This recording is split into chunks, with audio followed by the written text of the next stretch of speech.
Software কোম্পানিতে কাজ করে অনিরুদ্ধ অনেক দিন পরে কয়েকদিনের ছুটি পেয়েছিল। ও খুব খুশি খুশি নিজের ঘরে যাচ্ছিল। তখনই ওর বাবা ওকে ফোন করল।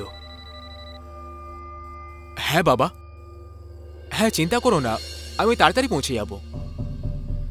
তাড়াতাড়ি আসবি, কিন্তু ভুল করেও জঙ্গলের শর্টকাট নিবি না, ওই রাস্তাটা ঠিক নয়।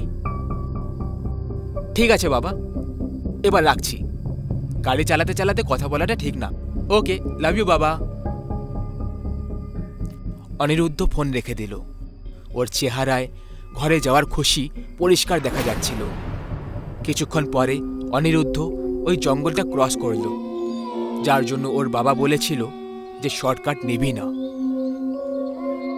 কি করি, বাবার কথাটা শুনবো কি শুনবো না?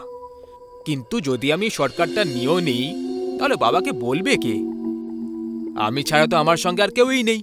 তাহলে অনিরুদ্ধ ডিয়ার, ঠিক সময় ঘরে পৌঁছতে হলে তো শর্টকাট তো নিতেই হবে। তারপর অনেক ভেবেচিন্তে দেখার পর যৌবন রক্ত অনিরুদ্ধ ওর বাবার কথাটাকে এড়িয়ে দিয়ে জঙ্গলের শর্টকাট রাস্তা দিয়ে যাওয়ার জন্য সিদ্ধান্ত নিয়ে নিল। এখন এই সময়ই জানতো, না হলে ওই জঙ্গল, যে ওর ভেতরে যে অতিথিরা আসে তাদের সঙ্গে কি হতে চলেছে।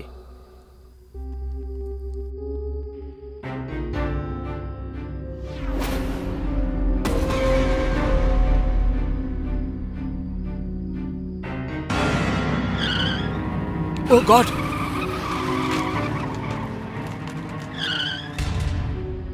মনে হচ্ছে অ্যাক্সিডেন্টের কারণে টেম্পোরারি মেমোরি লস হয়ে গেছে।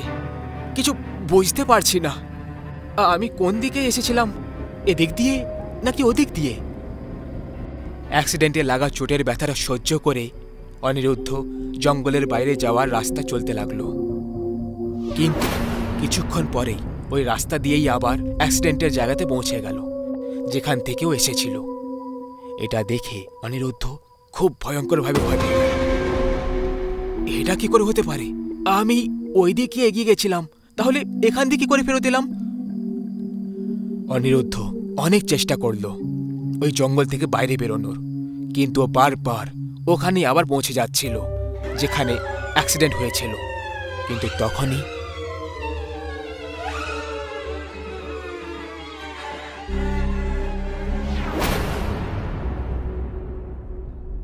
দাদা, প্লিজ প্লিজ আমার হেল্প করুন। আমার এখানে অ্যাক্সিডেন্ট হয়েছিল। আমি খুব চেষ্টা করেছি জঙ্গল থেকে বাইরে বেরোনোর, কিন্তু প্রত্যেকবার আমি এখানেই ফিরে আসছি। আপনি বাইরে বেরোনোর রাস্তা জানেন? তাহলে প্লিজ আমাকে সঙ্গে নিয়ে চলুন। ঠিক আছে, বসে পড়ুন। জঙ্গলের ওই গোলকধাঁধা রাস্তায় কাউকে পেয়ে যাওয়াটা অনিরুদ্ধের জন্য কোনো বরদানের থেকে কম ছিল না। আমার নাম অনুপম। আমার নাম অনিরুদ্ধ। আপনি জঙ্গলের রাস্তা দিয়ে কেন এলেন? বাবা মানা করেছিল, কিন্তু বাড়ি যাওয়ার তাড়াহুড়োয় আমি এই শর্টকাট নিয়ে নিলাম আর ফেসে গেলাম। অনুপম অনিরুদ্ধকে জঙ্গলের বাইরে তো নিয়ে গেল, কিন্তু সে নিজে তার গাড়িটাকে জঙ্গলের বাইরে নিয়ে এলো না। আপনার গন্তব্যস্থল এসে গেছে, জঙ্গল এখানে শেষ হচ্ছে। আমাকে আপনার মতো আরো অনেক লোকের সাহায্য করতে হবে।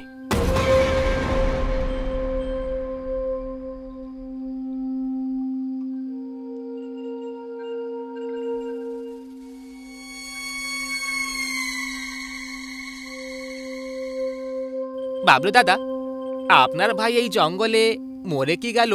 আপনি তো এখানে নিজেরই ঠিকানা করে ফেললেন। এখানে থাকলে মনে হয় যে ও আমার আশেপাশেই আছে।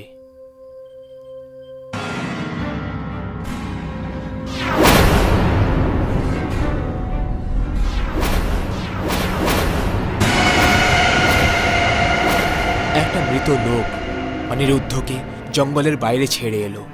এটা ভাবা মাত্রই ওর অবস্থা খারাপ হয়ে গেল। জঙ্গলের এই শর্টকাটে ওর সাথে একের পর এক ভয়ঙ্কর এক্সপিরিয়েন্স হয়ে চলেছিল। ও খুব খারাপভাবে ভয় পেয়ে গেছিল, আর একবার ওখান থেকে দূরে যাওয়ার জন্য ও একটা দৌড় লাগালো। ও দৌড়ে চলেছিল, থামার নাম করছিল না। কিন্তু কিছুক্ষণ পর ও ক্লান্ত হয়ে হাঁপাতে হাঁপাতে এক জায়গায় থেমে গেল। তখনই ওর নজর সামনে পড়ল। ওর চোখের সামনে ওর গাড়িটা ছিল। ও আবার ওখানেই পৌঁছে গেল যেখানে ওর অ্যাক্সিডেন্ট হয়েছিল। এটা এটা কি হচ্ছে আমার সঙ্গে? আমি পাগল হয়ে যাব। আমি বারবার এখানে কেন চলে আসছি?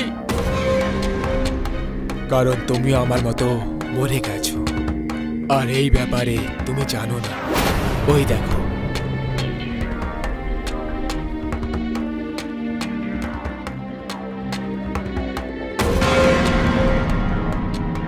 জীবনে যদি কেউ তোমাকে বড় কিছু করতে মানা করে, তখন সেটাকে করা উচিত নয়। আর শর্টকাট তো কখনো নেওয়া উচিত না।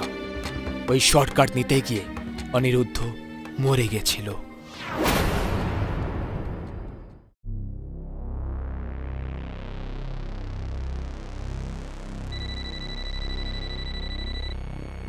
কেমন আছিস মন্টু? আরে ভাই, আমার ভালো মন্দ এখন সব তোর হাতে। যখন থেকে তোকে 5টা বইয়ের কন্ট্রাক্ট দিয়েছি তখন থেকেই জীবনটা নরক হয়ে গেছে। 50 লাখ টাকা দিয়েছি তোকে, কিন্তু 5 মাস হয়ে যাওয়ার পরেও তুই এখনো পর্যন্ত আমাকে 2টো পেজও লিখে দিসনি। সরি ইয়ার, রাইটার্স ব্লগের ফেসটা থেকে বেরোতে চাইছি, তাড়াতাড়ি কিছু একটা লিখে দিচ্ছি। কোনো হিল স্টেশনে পাঠিয়ে দেবো নাকি, যদি তোর রাইটার ব্লক ব্রেক হয়ে থাকে? আই থিংক এটাই বেটার হবে। ঠিক আছে ভাই, যেমনটা তুই বলবি, কিন্তু একটা কথা বল, এই হিল স্টেশনের পেমেন্ট তোর কাছ থেকে কেটে নেব নাকি আমাকেও দিতে হবে এটা? রাইটারদের এমনিতেই লোক জোর করে একটু টাকা দেয়, তুই টাকা দেওয়ার পর আবার ফিরিয়ে নেওয়ার কথা বলছিস আমায়? জোকস অ্যাপার্ট, বুক করে বলছি, দাঁড়া।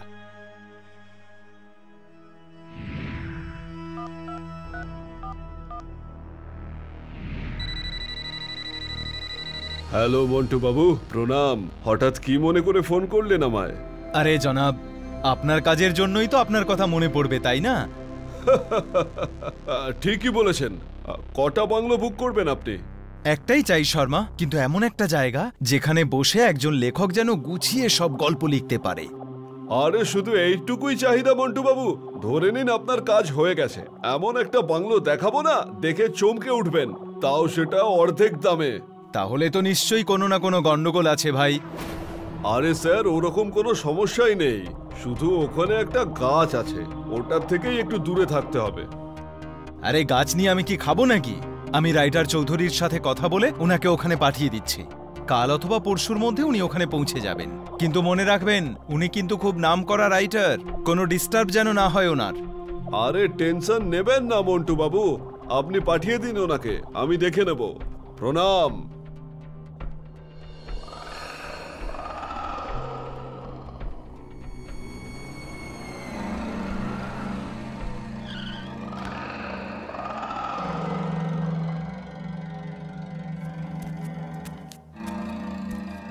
আরে বাবা মিশ্র বাবু, আরে নিয়ে নেবেন আপনার 200 টাকা আপনি। হ্যাঁ, আমি কি এখান থেকে পালিয়ে যাচ্ছি নাকি? আচ্ছা, আমি এখন ফোনটা রাখছি, কাস্টমার এসেছে, টাকা কামাবো তারপর না দেবো আপনার টাকা। হ্যাঁ হ্যাঁ, প্রণাম। হ্যাঁ, আপনি কে? আমার নাম চৌধুরী। ওই মন্টু একটা... ও হ্যাঁ হ্যাঁ হ্যাঁ, ফোন করেছিলেন উনি আমাকে, আমি তো আপনার জন্যই অপেক্ষা করছিলাম, কখন থেকে বসে আছি। চলুন যাওয়া যাক পাহাড়ের উপর, একেবারে খাসা ব্যবস্থা করে রেখেছি আপনার জন্য। আসুন, পরে নিন চৌধুরী মশাই, ফর সেফটি। চলুন। আরে যাব বলেই তো বাইকে উঠে বসলাম, চলুন। তাছাড়া আমার এই বাইকটার ব্যাপারে কিছু জিজ্ঞেস করুন। এই বাইকটা আমি ডেভিডের সানের থেকে নিয়েছিলাম, আরে বাইরেও নিয়ে গিয়েছিলাম আমি। দারুণ বাইক এইটা। এই নিন চৌধুরী মশাই, চলে এসেছি, এইটা আপনার বাংলো। কেমন লাগলো বলুন এবার? মাইন্ড ব্লোয়িং, এরকমই তো জায়গা চাইছিলাম। আরে তাহলে তো কথা হয়েই গেল। এই নিন আপনার চাবি, আর ভিতরে চলে যান। আমি ততক্ষণ আপনার জন্য খাওয়া দাওয়ার একটু ব্যবস্থা করে আসি। ততক্ষণ আপনি কিচেনের মধ্যে রাখা নুডলস বানিয়ে খেয়ে নিন। কিন্তু কিন্তু কিন্তু কি? ওই গাছটার থেকে দূরে থাকবেন। কেন, ওখানে কোনো ভূত প্রেত থাকে নাকি? হ্যাঁ, তার থেকেও বড় কিছু আছে ওখানে। মানে? মানে হলো যে ওটা কিন্তু এই বাংলোর সম্পত্তি নয়। ওর মালিক যদি একবার অবজেকশন করে দেয়, তাহলে কিন্তু আপনার এখানে থাকা মুশকিল হয়ে যাবে। আমি জিনিসপত্র নিয়ে আসছি।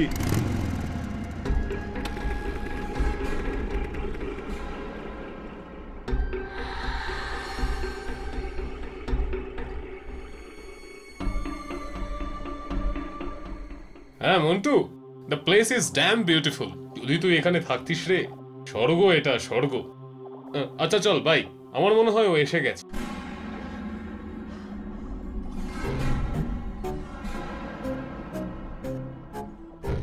আরে চৌধুরী, এসব কি করছিস তুই রে? গল্প লিখতে এসেছিস, ড্রয়িং করতে নয়? মনে হচ্ছে কোনো অন্য জানালার পাশে বসে লিখতে হবে।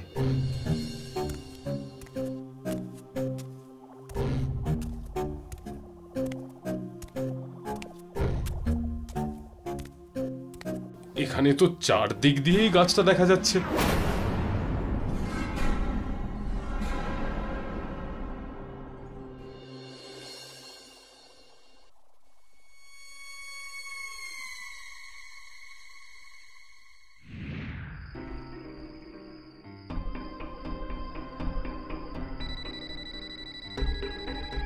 হ্যাঁ মন্টু, বল। আরে আমি কি বলবো, তুই তো বলবি ভাই। এত সুন্দর জায়গায় বসে কতগুলো পেজ লিখলি? কিছুই লিখতে পারিনি রে ভাই। এখানে একটা গাছ আছে যেটা আমার থটসকে ব্রেক করছে। সব জানালা দিয়ে ওই গাছটাই শুধু দেখা যাচ্ছে। দেখ চৌধুরী, বন্ধুত্ব একদিকে, বিজনেস কিন্তু আর একদিকে। আমি কিন্তু তোর এই ট্যান্ট্রাম বেশি সহ্য করতে পারবো না ভাই। কখনো রাইটার্স ব্লগ, কখনো দারুণ জায়গা। এখন দারুণ জায়গায় একটা গাছ তোকে সমস্যায় ফেলছে। এরকম বাহানা যদি তোকে করতেই হয় তাহলে প্লিজ আমার ওই সাইনিং অ্যামাউন্ট তুই আমাকে ফিরিয়ে দে। আমি অন্য কাউকে দিয়ে কাজ করিয়ে নেব, তাও কম টাকায়। আরে তুই ভুল ট্র্যাকে যাচ্ছিস মন্টু। ওকে, কালকের মধ্যে কিছু শুরু করছি আমি। বাই। সরি গাছ বাবা, তোমাকে শহীদ হতে হবে।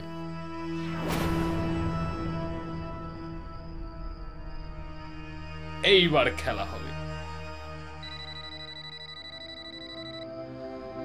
হ্যাঁ বলো শর্মা। আরে কি আর বলবো চৌধুরী মশাই, এটা বলুন যে বাংলোটায় মজা হচ্ছে নাকি না? বাংলো তো আপনাদের খুব সুন্দর শর্মাজি, কিন্তু এই গাছটা খুব কদাকার। আমার ভাবনাগুলোর মধ্যে বাধা হয়ে দাঁড়াচ্ছে এই গাছটা। আমি এই গাছটা কাটতে যাচ্ছি। এই গাছটার যে মালিক, আমি তার সাথে কথা বলে নেব। আরে না না, এটা আপনি করবেন না চৌধুরী মশাই। এটা কন্ট্রাক্টেও লেখা আছে ওই গাছটা আপনি কাটতে পারবেন না। আরে কি হয়েছে শর্মাজি, এটা তো একটা গাছ। ওটা গাছ নয় চৌধুরী মশাই, ওটা হলো জল জ্যান্ত, জীবিত। ও আপনাকে নিজের ক্ষতি কিছুতেই করতে দেবে না, উল্টে ওর ক্ষতি করার জন্য আপনাকে কিন্তু ও ছেড়ে কথা বলবে না। আমার কথা শুনুন, আপনি বাংলোয় যান আর বিশ্রাম করুন। সরি শর্মা, গাছটা তো আমাকে কাটতেই হবে। চৌধুরী মশাই, চৌধুরী মশাই, চৌধুরী মশাই দাঁড়ান, যাবেন না। ভাই চৌধুরী মশাই তো গেল।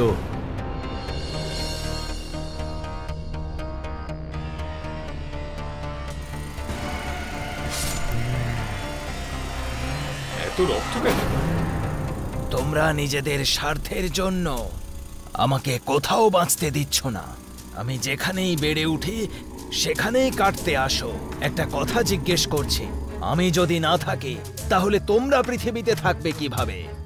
আমি তো তোমাদেরকে অক্সিজেন দিই, আর তুমি আমাকেই মারছো। যদি আমি এখন তোমাকে মেরে ফেলি কেমন লাগবে? না, এটা কখনোই হতে পারে না, এটা কখনোই হতে পারে না।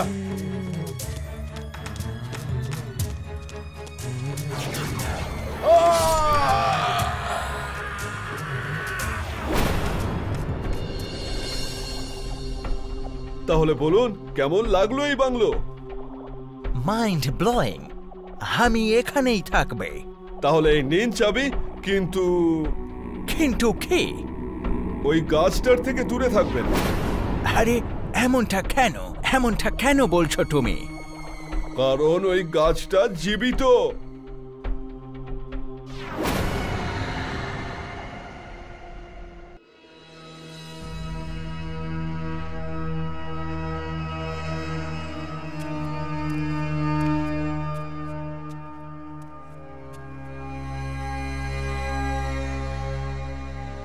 কি হচ্ছেটা কি? সবাই নিজেদের কাজ ছেড়ে নিজেদের ফোন নিয়ে কি করছে? বিকাশ স্যার, পৃথ্বী স্যার এখনো অফিসে আসেননি। হোয়াট? কিন্তু পৃথ্বী স্যার তো প্রতিদিন সকাল 10টার আগেই অফিসে পৌঁছে যায়। তাছাড়া আজ তো একটা ইম্পর্টেন্ট মিটিংও আছে। আই নো, কিন্তু উনি এখনো আসেননি। ওনার ফোনটা অফ। বাড়িতে ফোন করেছিলে তুমি? সবাই ওনাকেই ট্রাই করছেন স্যার, কিন্তু বাড়ির ফোনও বন্ধ। কোনো ব্যাপার নয়, আমি ওর পার্সোনাল নাম্বারে ফোন করছি। স্যারের পার্সোনাল নাম্বারে তো বন্ধ। বিকাশ স্যার, এরকম নয় তো। যে পৃথ্বী স্যার হয়তো কোম্পানি বেচে দিয়েছেন, তাই উনি ওনার সব কন্ট্যাক্টস বন্ধ করে রেখেছেন। আগের মাসে তো উনি কোম্পানি বিক্রি করার কথাও বলছিলেন। নো মায়া, যদি পৃথ্বী স্যার কোম্পানি বেচেও দিতেন তাহলে একবার অন্তত আমাদের সঙ্গে কথা বলতেন।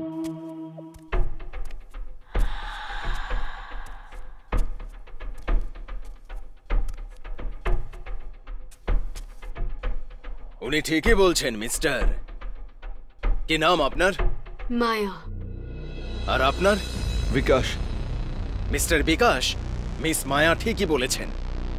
উনি এই কোম্পানি আমাকে বিক্রি করে দিয়েছেন, আর ওনার পুরো ফ্যামিলির সাথে উনি চিরকালের জন্য অ্যাব্রডে চলে গেছেন। আজ থেকে এই কোম্পানি আর তোমাদের নতুন বস আমি, রতন কুকরেজা। কিন্তু টেন্তু ছাড়ো, আর খুশির খবর শোনো। নেক্সট মান্থ থেকে আপনারা আপনাদের কারেন্ট স্যালারির থেকে 20% টাকা বেশি পাবেন। তাই বলছি সকলে মন দিয়ে কাজ করবে। মিস্টার রতন, যদি পৃথ্বী স্যার আপনার কাছে কোম্পানি বিক্রি করে থাকেন তাহলে এতে আমাদের থেকে লোকানোর মতো তো কিছুই নেই। তাছাড়া উনি তো আমাদের বলেননি যে উনি বিদেশে গেছেন। এই লজিকটা আমি তো কিছুই বুঝতে পারলাম না। এটা বড় লোকেদের খামখেয়ালি। কাজ শেষ, সম্পর্কও শেষ। কিন্তু ছাড়ো ভাই, এই ফাইলটা আগে চেক করে নাও। কোনো ডাউট থাকলে আমার সাথে ডিসকাস করো।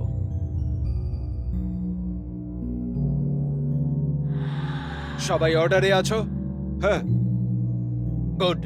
তাহলে বন্ধুরা, এই কোম্পানির নতুন বস হওয়ার জন্য আর আপনাদের সকলের স্যালারি বাড়ার খুশিতে আমার তরফ থেকে আজ রাত 9টার সময় ফ্রেন্ডস কলোনির 13 নম্বর বাংলোতে গ্রিন হাউস ঘরে একটা পার্টির অর্গানাইজ করা হয়েছে। আর ওই পার্টিতে যদি কেউ না যায় তাহলে কিন্তু তার ইনক্রিমেন্ট হবে না। কি বলছো সকলে? Okay sir. কিন্তু স্যার, আপনি 13 নম্বর বাংলোটা কেন নিলেন? এটা খুবই আনলাকি নাম্বার। এই নাম্বারটাতে সবসময় অশুভ লক্ষণ দেখা যায়। যার পকেটে টাকা থাকে তার কাছে কোনো নেগেটিভ এনার্জি আসে না।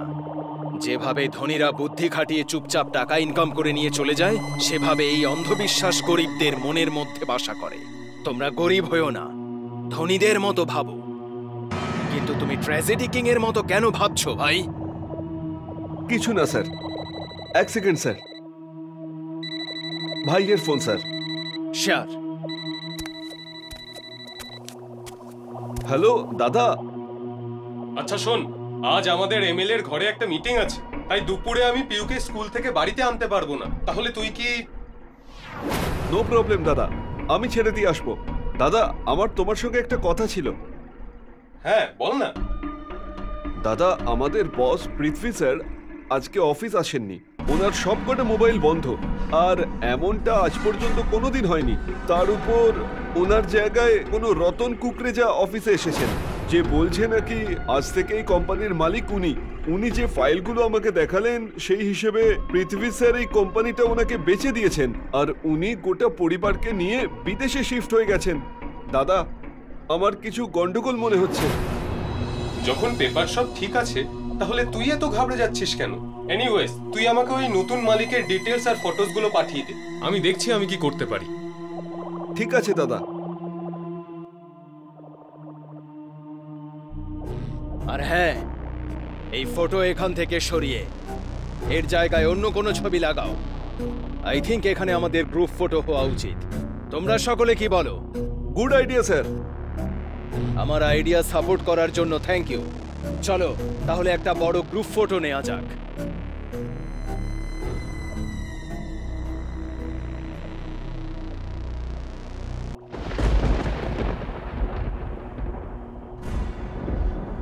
এক্সকিউজ মি দাদা, একটু শুনুন তো। তোমরা কেউ চিন্তা করো না, এখনই ইলেকট্রিক চলে আসবে। বাহাদুর, দেখো তো ইলেকট্রিকের কি সমস্যা হলো?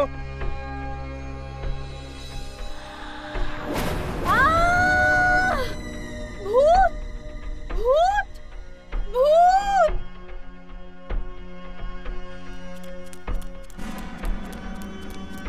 মায়া, কি হলো? কি চোখ খোলো মায়া, কি হয়েছে? স্যার, এখানে ভূত আছে। ভূত? মায়া, এখানে কোনো ভূত ট্রুথ নেই। হতে পারে তুমি হয়তো অন্ধকারে কাউকে দেখে ফেলেছো। এনিওয়েজ, তোমরা এনজয় করো, আমি আসছি। এ আবার কি নাটক ভাই? কলে জল আসছে না?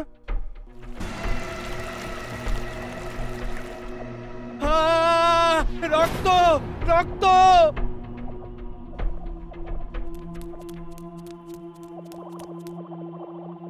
কি হয়েছে স্যার?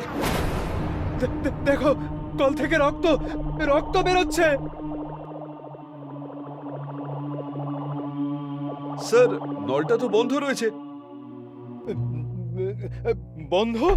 কিন্তু এখনই ওখান থেকে রক্ত বেরোচ্ছিল। এখান থেকে তো স্যার জলই বেরোচ্ছে। মনে হচ্ছে আপনিও মায়ার মতো ভূত দেখে ফেলেছেন, সেই জন্য আমার মনে হচ্ছে আপনার এরকম হচ্ছে। হতে পারে। এবার চলুন স্যার। তোমরা যাও, আমি আসছি।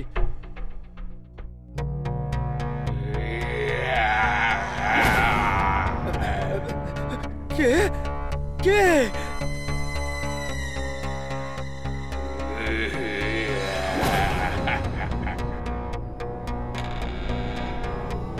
কে তুমি? এখানে কি করছো? কে তুমি? আমাকে ছেড়ে দাও, আমাকে যেতে দাও, আমাকে ছেড়ে দাও, বাঁচাও, বাঁচাও!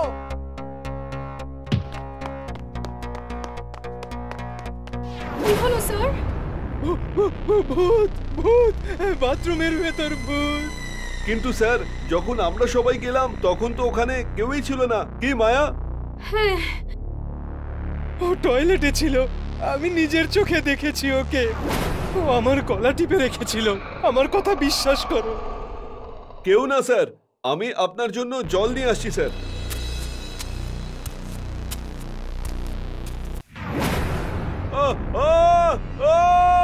বাঁচাও, বাঁচাও! রতন স্যার, বিকাশ স্যারকে বাঁচান। বিকাশ, চিন্তা করো না, আমরা কিছু করছি। বাঁচাও আমাকে, বাঁচাও! ভূত, ভূত, ভূত! ছাদের উপর ভূত আছে, বাঁচাও!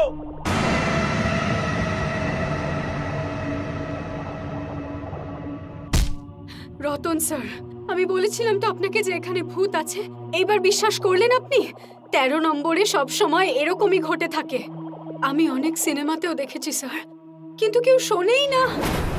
এইবার দেখুন সবাই। হ্যাঁ, তুমি ঠিকই বলেছো মায়া, এখানে কিছুই ঠিক লাগছে না। এখানে ভূত আছে রতন স্যার, এটা ভুতুরে বাংলো। আমিও বুঝতে পারছি না কিছুই। এই তো 2 দিন আগেই আমি এই বাংলোটা কিনলাম। ওহো স্যার, ভূত আর কি জানবে যে আপনি কবে কিনেছেন? ওর তো থাকা নিয়ে কথা, তাই না?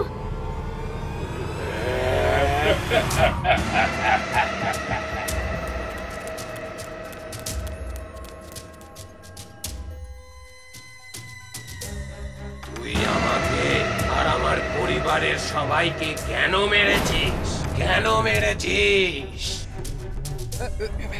তোমরা কে?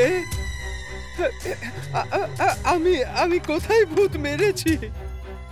আমি হলাম পৃথিবী। পৃথ্বী, আমাকে ক্ষমা করে দাও। কেন মেরেছিস আমাদের? তোমার বিজনেসটা কেড়ে নেওয়ার জন্য তোমাকে খুন করেছি। আর তোমার ফ্যামিলি লিগালি আমার কাজে যাতে বাধা না হয়, তাই ওদেরও মারতে হয়েছে। আমরা তো ভূত হয়ে গেছি এবার, কিন্তু তুই আমাদের ছাড়াও আরো কতজনকে মেরেছিস? এই বাংলোর মালিককে আর আগের বিজনেস পার্টনারকে, ওর ফ্যামিলিকেও মেরেছি। প্লিজ আমাকে আমাকে ছেড়ে দাও, ক্ষমা করে দাও। আমি খুব বড় ভুল করে ফেলেছি, আমি। আমাদের আত্মা কষ্ট পাচ্ছে, আমাদের মুক্তি চাই। বল, তুই সবার শরীর কোথায় লুকিয়ে রেখেছিস? বল, না হলে তোকে এক্ষুনি খতম করে দেব। বল! আমি সবাইকে মেরে এই বাংলোর ব্যাকইয়ার্ডে পুঁতে দিয়েছি।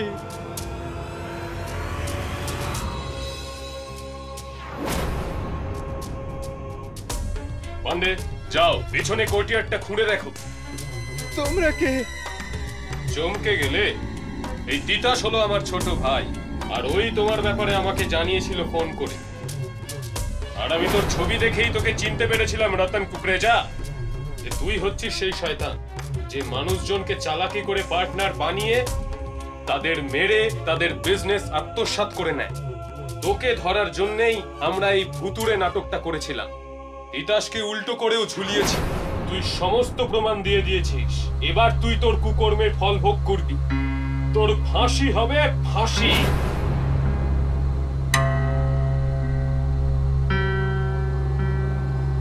ভগবান পৃথিবী স্যার আর ওনার পরিবারের আত্মাকে শান্তি দিক।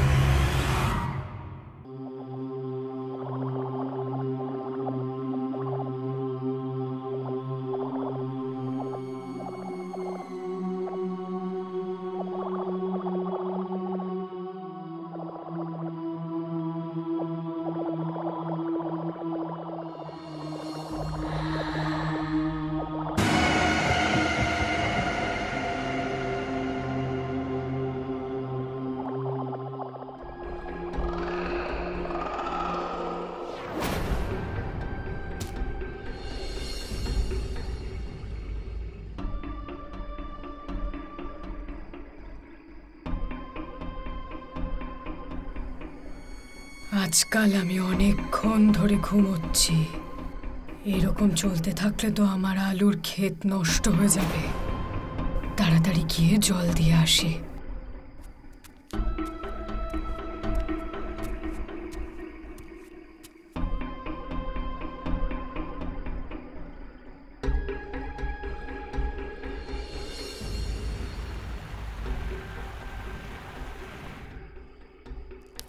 ওরে বাবা রে, আমার কোমর। কেউ ঠিকই বলেছে, চাষ করা খুব সহজ কাজ নয়। সব আলুর গাছে ভালো করে জল দিয়ে দিয়েছি। এইবার তো অপেক্ষা শুধু ভালো ভালো আলু ফলনের।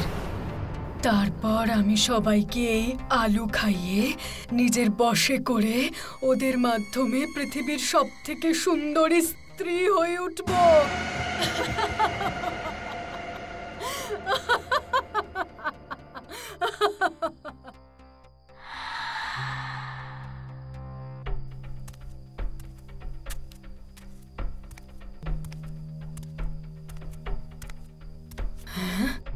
আমি তো ফসলে জল ভালো করেই দিয়েছি, আলুতে যেন সেগুলো ভালোভাবেই যায়।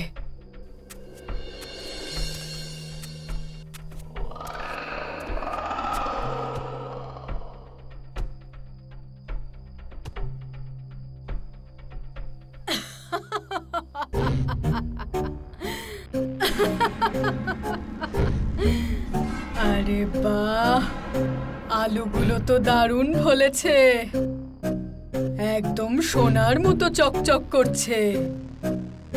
এইবার হব আমার উদ্দেশ্যে সফল।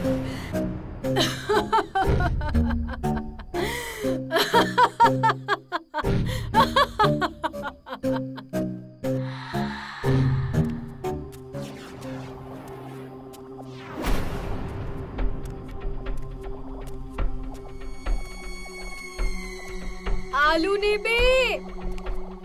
তাজা তাজা আলু, বড় বড় আলু, ছোট ছোট, সব রকমের আলু নিয়ে যাও। খুব কম দামে আলু নিয়ে যাও।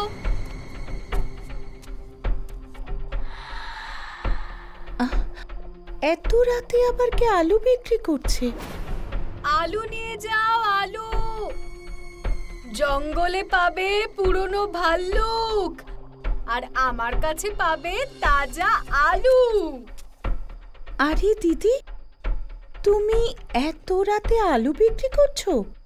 কি করব বৌদি, আমাদের ডাইনিদের মানে আমি বলছি আমাদের মতো গরিব যারা, তাদের তো রাতেই সময় হয়, তাই না? ও আচ্ছা, কত টাকা কিলো? 50 টাকায় 4 কিলো। কিন্তু আমার কাছে তো 50 টাকা নেই। যত আছে তাই দিয়ে দাও। দিয়ে তো দিতাম, কিন্তু আমার কথায় কিছু মনে করো না। তুমি আলু বেশি দামে বিক্রি করছো। কি বৌদি, তোমার বেশি মনে হচ্ছে তাহলে 25 টাকা দিয়ে দাও, তুমি খুশি থাকো ব্যাস। 25 নয়, পুরো 20 টাকা দেব। যদি দিতে চাও দাও, না হলে তুমি তোমার আলু নিয়ে চলে যাও। বলো কি বলছো? কি আর বলবো বৌদি, আমার তো তোমার ব্যবহার খুবই ভালো লাগছে। তুমি এক কাজ করো, তুমি 20 টাকায় 4 নয় 5 কিলো নিয়ে যাও। মনে হচ্ছে এই মেয়েটা খুব বোকা, নয়তো 200 টাকার আলু 20 টাকায় বিক্রি করছে। যাক, আমার কি, ওর মন বদলে যাওয়ার আগেই আমি আলুটা নিয়েই নি।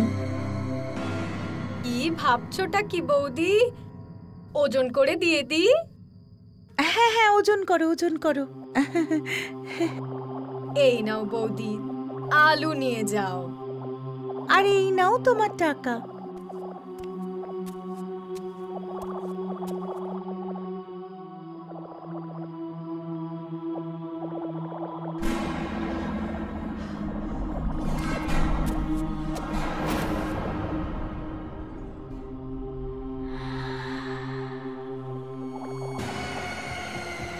মোহন আজ আলুর তরকারি বানাতে বলেছে। তাড়াতাড়ি রান্না করে জামা কাপড়টা ধুয়ে নেব। হে ভগবান, বাড়িতে তো একটাই আলু আছে, এই একটা আলু দিয়ে কি করে রান্না করব? বাজার যেতে আসতে অনেক সময় লাগবে। আজ তো ও খুব রাগ করবে আমার ওপর। কি করব, কি করি? শালুকে জিজ্ঞেস করি, যদি ওর কাছে আলু থাকে তাহলে কাজ হয়ে যাবে। শালু, শালু, একবার শোনো তো। শালু, শালু, শালু। দরজা তো খোলা, তাহলে বাইরে আসছে না কেন? মনে হচ্ছে বাথরুমে আছে। আরেকবার ডাকি, শালু। ভেতরে গিয়ে দেখি বড়। আরে শালু, আমি কতক্ষণ ধরে ডাকছি, কিন্তু তুমি এত মন দিয়ে টিভি দেখছো যে আমার ডাকে সাড়াই দিলে না। সরি মালা, আমি শুনতে পাইনি গো। কি চাই তোমার? আরে মোহন আজকে আলুর তরকারি রান্না করতে বলেছিল, বাড়িতে আলু শেষ হয়ে গেছে। তোমার কাছে আলু আছে? শালুর কাছে সবসময় আলু থাকে। আমি একটু বেশি করেই আলুর তরকারি বানিয়েছিলাম, তুমি ওটাই নিয়ে যাও, তোমার সময়ও নষ্ট হবে না। আরে এটা তো খুব ভালো ব্যাপার। থ্যাংক ইউ শালু। শালুর আলুর জন্য নো থ্যাঙ্কস। তবে তরকারিটা নিয়ে যাওয়ার আগে একবার খেয়ে বলো কেমন হয়েছে। শালু, তরকারি তো খাবো, তবে একটা কথা বলো, তোমার চোখে কি হলো? কিচ্ছু নয়, আসলে জয় বাংলা হয়েছে। জয় বাংলা? জয় বাংলা এভাবে হয় নাকি? কেন, তোমার কখনো জয় বাংলা হয়েছে যে জানবে? না গো, আমার তো হয়নি, কিন্তু না হয়ে থাকলে চলো শালুর আলু টেস্ট করো আর বাড়ি গিয়ে তোমার স্বামীর সেবা করো। আচ্ছা আচ্ছা, টেস্ট করছি, এত চেঁচাস না।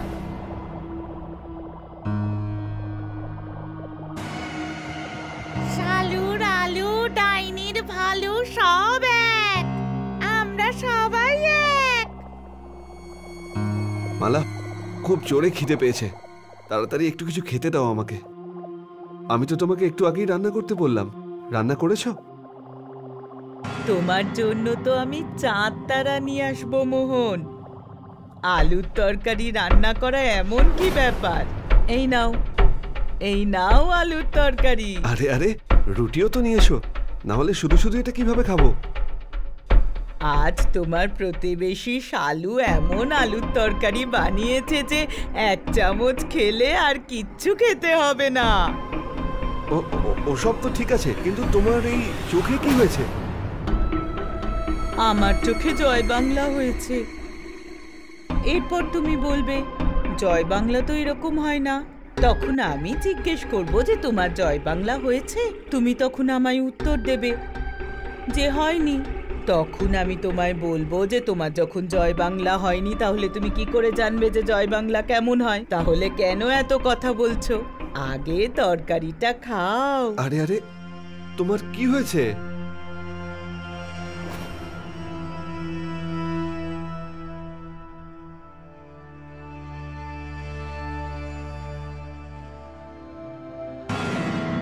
কি গো, তোমারও তো জয় বাংলা হলো তাই না?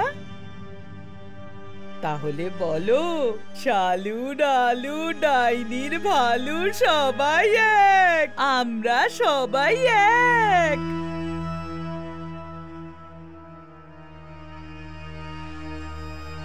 এই তো দারুণ ব্যাপার। ধীরে ধীরে সবাই আমার বশে হয়ে যাবে। তাড়াতাড়ি যে কটা আলু বেঁচে আছে সেগুলোও বিক্রি করে ফেলি।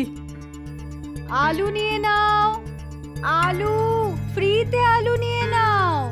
সরকার থেকে আলু দেওয়া হচ্ছে, নিয়ে নাও। ফ্রি স্কিমের আলু নিয়ে নাও। আলু নিয়ে যাও, আলু। আমাকেও দাও, আমাকেও দাও, আমাকেও দাও, আমাকেও দাও, আমাকেও দাও, একটু আমাকে দাও। আরে আরে আরে আরে, দাঁড়াও দাঁড়াও দাঁড়াও, তোমরা লড়াই করো না। তোমরা তো 3 জন আছো, 3 জনই ভাগাভাগি করে আলু নিয়ে যাও, তাহলেই হলো। সরকার থেকে দেওয়া জিনিসের ওপর তো সবারই অধিকার, তাই না? হ্যাঁ হ্যাঁ, ঠিকই বলেছো তুমি। ওরা আলু খেলেই আমার কাজ শুরু।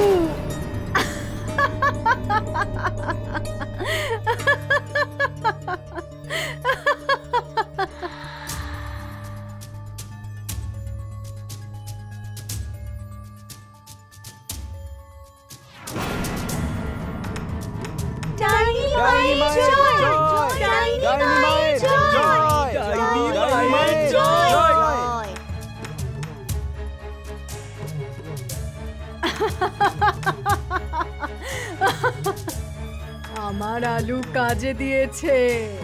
এখন থেকে তোমরা সবাই আমার দাস।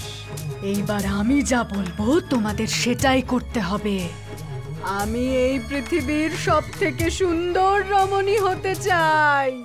সেই জন্য আমাকে 100 জন পুরুষের রক্ত দিয়ে স্নান করতে হবে। তাহলে যাও, 100 জন তরুণ যুবককে ধরে নিয়ে এসো। যাও। বাঁচাও, বাঁচাও, বাঁচাও, বাঁচাও।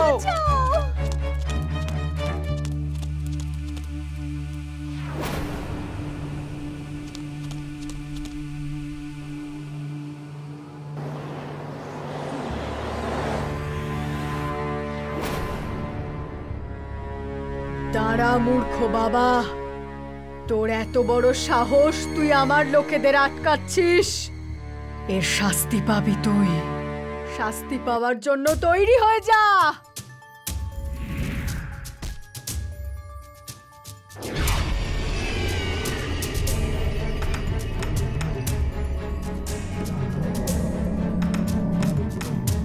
জয় মহাকাল।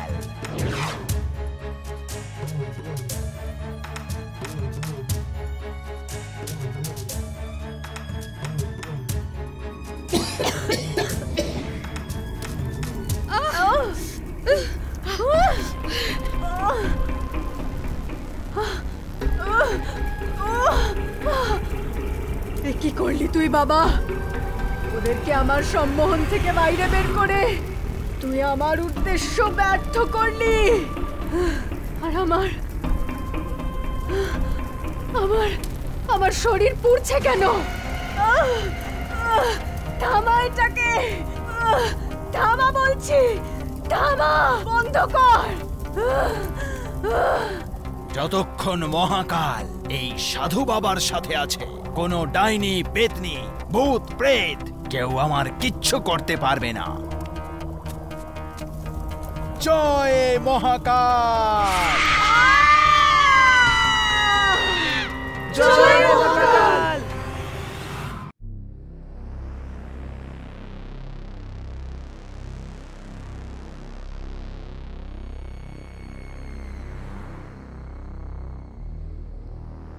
আরে বৌমা, সুধীর কি ফোন করেছিল?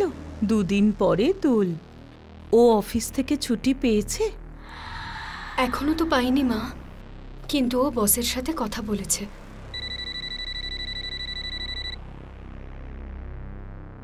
আরে সুধীর, এক্ষুনি তোর কথাই বলছিলাম। কেমন আছিস বাবা? আমি ঠিক আছি মা। তোর ছুটির কি হলো? বৌমা বলছিল তুই নাকি ছুটি পাসনি। সেটাই বলার জন্য ফোন করেছি মা। অফিস থেকে কিছুতেই ছুটি পাচ্ছি না। আমি যেতে পারবো না মা, কিন্তু তুমি যদি চাও তো তুমি ভোপালে আমার কাছে চলে আসতে পারো। আমার কাছে আসার জন্য তোমার তো কারো কাছ থেকে ছুটি নেওয়ার দরকার নেই। আমি আমার বাড়ি ছেড়ে কোথাও যাব না। তবে হ্যাঁ, বৌমা যদি তোর কাছে যেতে চায় তাহলে ও যেতে পারে। ঠিক আছে, তোমার যেমন ইচ্ছে। আচ্ছা মা, আমার অফিস থেকে আমার এক বন্ধু মনোহর আজ সকালে মুম্বাইয়ে যাচ্ছে। আমি ওর হাতে তোমাদের সকলের জন্য কিছু গিফট পাঠিয়েছি, তুমি দেখে নিও। আর করুণাকেও ওর সাথে কালকে সন্ধ্যের ট্রেনে ভোপালে পাঠিয়ে দাও। আমি মনোহরকে বলে দিয়েছি। ঠিক আছে, পাঠিয়ে দেব। ও কি বললো মা? ও আমাদের দুজনকে ওখানে যেতে বলছে। আমি বারণ করে দিয়েছি, তবে তুমি চলে যাও। কাল ওর এক বন্ধু মনোহর মুম্বাই আসছে। কাল সন্ধেবেলা তুমি ওর সাথে ভোপালে বেরিয়ে যাও। বাড়ি পৌঁছে প্যাকিংটা করে রেখো। কিন্তু মা, আপনি এখানে একা? আরে তুমি আমার চিন্তা করো না, আমি সামলে নেব। তুমি যাও, ঘুরে এসো।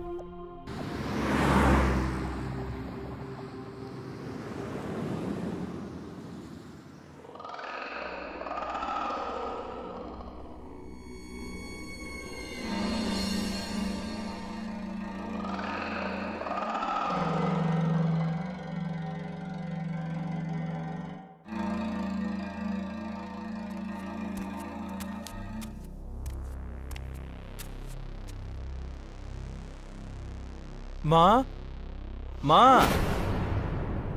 মা,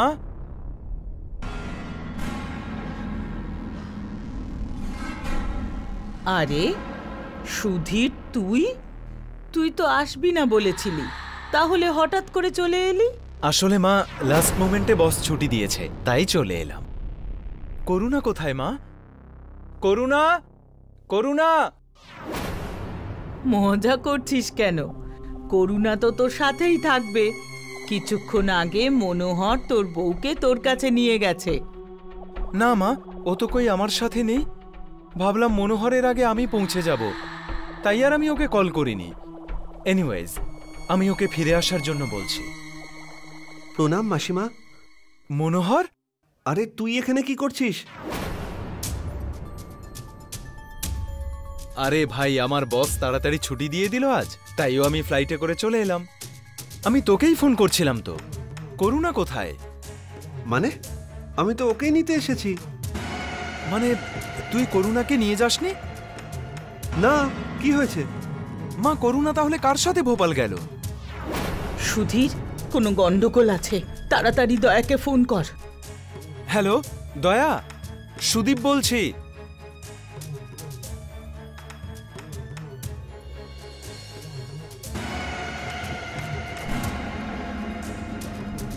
দাদা, তোমাকে কেউ মুক্তিপণ চেয়ে ফোন করেছিল বা হুমকি? না ভাই, এরকম কোনো কল আসেনি। দয়া, তুই যে করেই হোক তোর বৌদিকে খুঁজে বার কর। কে জানে কি অবস্থায় আছে বেচারি এই সময়। চিন্তা করো না তুমি মা, আমি তোমার বৌমাকে সম্পূর্ণ সুস্থভাবে বাড়িতে নিয়ে আসবো। কিন্তু তোমরা কি ওই লোকটাকে একবারও দেখলে চিনতে পারবে, যে নকল মনোহর সেজে এসেছিল? ও যদি একবার সামনে আসে চিনতে পারবো আমি। মা, তুমি কি বৌদিকে এই কথাটা বলেছিলে যে মনোহর দাদার সাথে ভোপাল যেতে হবে?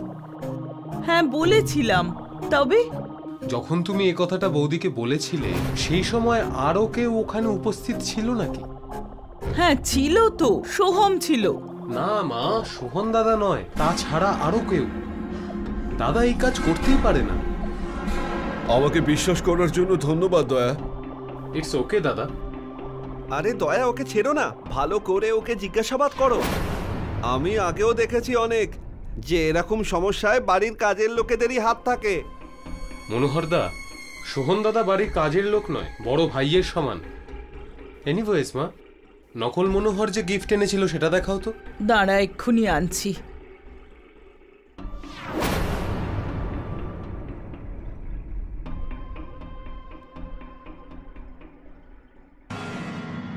এইটা এনেছিল ও।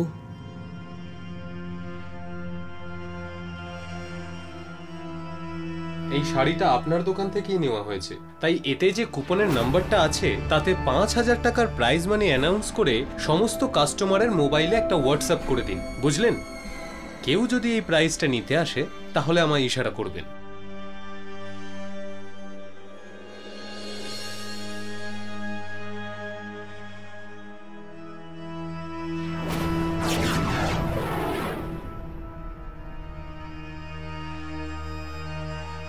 না রে দয়া, এই লোকটা সে লোক নয়। টেনশন করো না তুমি মা, এই লোকটা সে লোকটা নয় তো কি হয়েছে, যাবে তো ও সেই লোকটারই কাছে। চলো দাদা, ওই বাইকটাকে ফলো করো, ফাস্ট।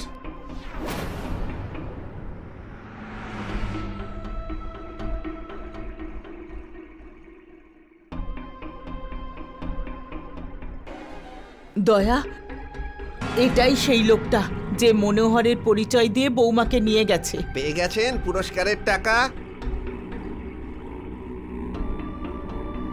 প্রাইজ তো এবার আমি তোকে দেব কাল্লু মামা। আরে কে রে তুই? তোর বাবা, ইন্সপেক্টর দয়া। বল, কোথায় আছে করুণা বৌদি? সোজা কথায় বলবি নাকি? না স্যার, আমি সবই বলছি, দয়া করে গুলি চালাবেন না। আমি ওকে বেঁচে দিয়েছি। তুই কিভাবে জানতে পারলি যে মনোহর বৌদিকে নিতে আসছে? কে যুক্ত আছে তোর সাথে? আর কেউ নেই স্যার। কাল যখন মাসিমা মার্কেটের ওনার বৌমার সঙ্গে কথা বলছিলেন তখন আমি ওখানেই দাঁড়িয়েছিলাম। আমি সবকিছু শুনেনি আর টাকার লোভে আপনার বৌদিকে কিডন্যাপ করে নিই। কোথায় বিক্রি করেছিস ওকে তুই? Gurgaon West parking house, flat number 10।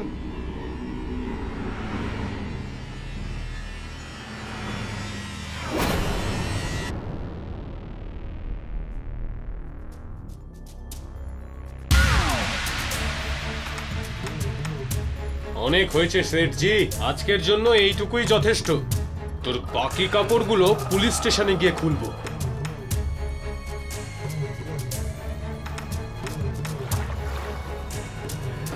ভয় পেও না বৌদি, আমরা চলে এসেছি। থ্যাংক ইউ দয়া, তুই আমার বৌমাকে প্রাণে বাঁচালি। কি মা, তুমিও না? আমি তোমার বৌমার নয়, আমার বৌদির জীবন বাঁচিয়েছি। যদি না বাঁচাতাম তাহলে বৌদির হাতের চা, পকোড়া আর পরোটা খেতাম কিভাবে আমি? দাদার কথা জানি না, কিন্তু এত ভয়ঙ্কর রিস্ক আমি তো নিতে পারতাম না।